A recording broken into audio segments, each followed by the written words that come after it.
as you get older, you see things. You slow down and you actually see things. You actually see that the government of England, for instance, is anti-English in every way.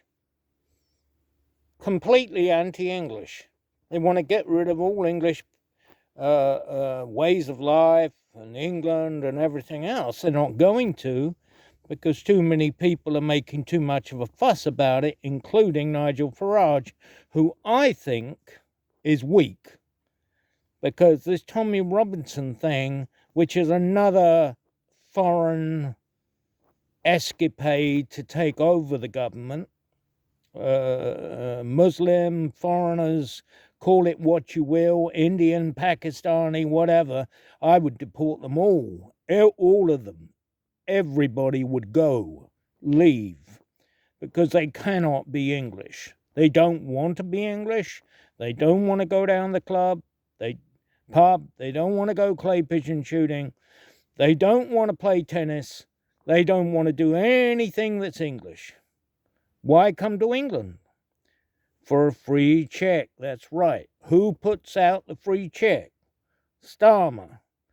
Why doesn't Starmer want to stop the free check and stop the boats? Interesting, isn't it? Very, very interesting, isn't it? Gun rights. England is clay pigeon shooting land. It always has been. It's part of its history. And bird hunting. Rabbit hunting for the poor. Wood pigeons like I did. And grouse and partridges and pheasants for the rich. But it's always been a hunting country with guns, shotguns. It's known for that. So between 1860 and 1968, there was no paperwork, no anything, no shotgun certificate, nothing. And most MPs shot a gun. Yeah, it was their pastime. They hunted, they fished, they went with the hounds, went fox hunting, they did whatever, but they were English. That's what English people did, and still do, if they're allowed to. Now, the Labour government, which is a foreign government, it's not an English government, this foreign government wants to tell clay pigeon shooters they can't just go clay pigeon shooting anymore.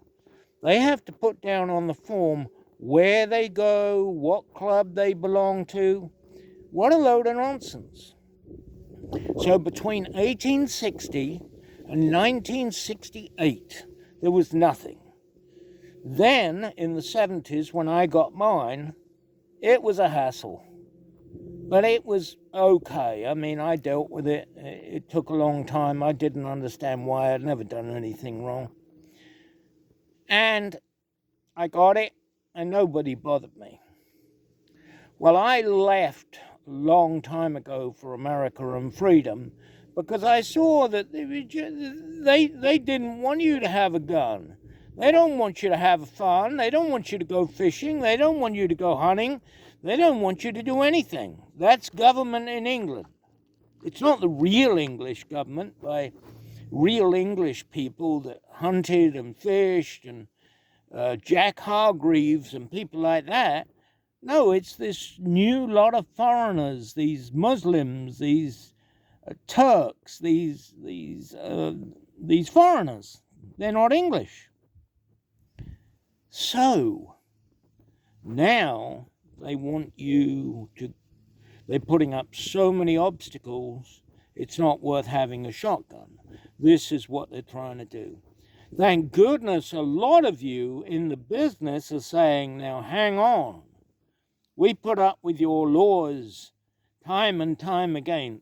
My question is, the big question I have is, where is the English government for the English people?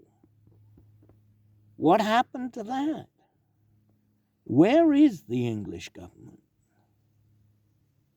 Under what rock are they about? Nigel Farage knows he can't do anything until he gets Tommy Robinson released. Every day there's somebody going to the Fair Rights Commission or some other thing saying, you know, you're going to have to set free Tommy Robinson because he's a political prisoner. He hasn't done anything wrong. And the more you keep him there, the more they keep on about it, and the more he becomes a martyr.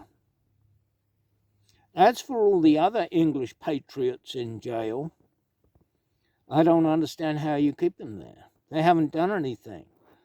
They were just on a walk around, a rally. They didn't do anything. It's all super interesting because it's coming to a head. The revolution's coming, a general strike's coming. You're going to run out of food because you've got to mess with the farmers, which is really dumb. The most important thing in England is the countryside, which people love. They come all the way around the world to see our beautiful countryside. You don't need to build any houses. You just need to deport all these people, all these foreigners. And I never realized, Nigel Farage said, out of all the foreigners that are coming in here in the last 3 years, like 16, 18% are working. The rest are on welfare. How are you going to have a country like that? When are you going to stop this stupid net zero thing and start getting some oil there? Start burning some coal. Start being fuel independent. You can make natural gas out of coal. It's clean. As for the back boiler, you've got to let people keep back boilers. Those other things don't work. Those heat things that cool and heat, they don't work. So anyway, it's all very interesting to watch. Now, I couldn't live there. It's way too dangerous. Rapes, murders, stabbings, people throwing acid at people. It's just incredibly dangerous place. I would have had the military go in there and start deporting millions of these people. But you're not like that. You're letting the foreigners run England and you. Anyway, I've said enough.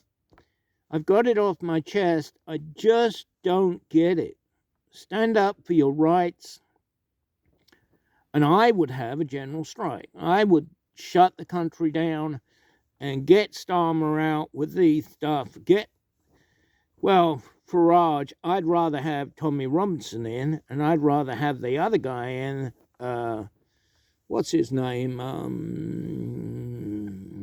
Rupert Lowe.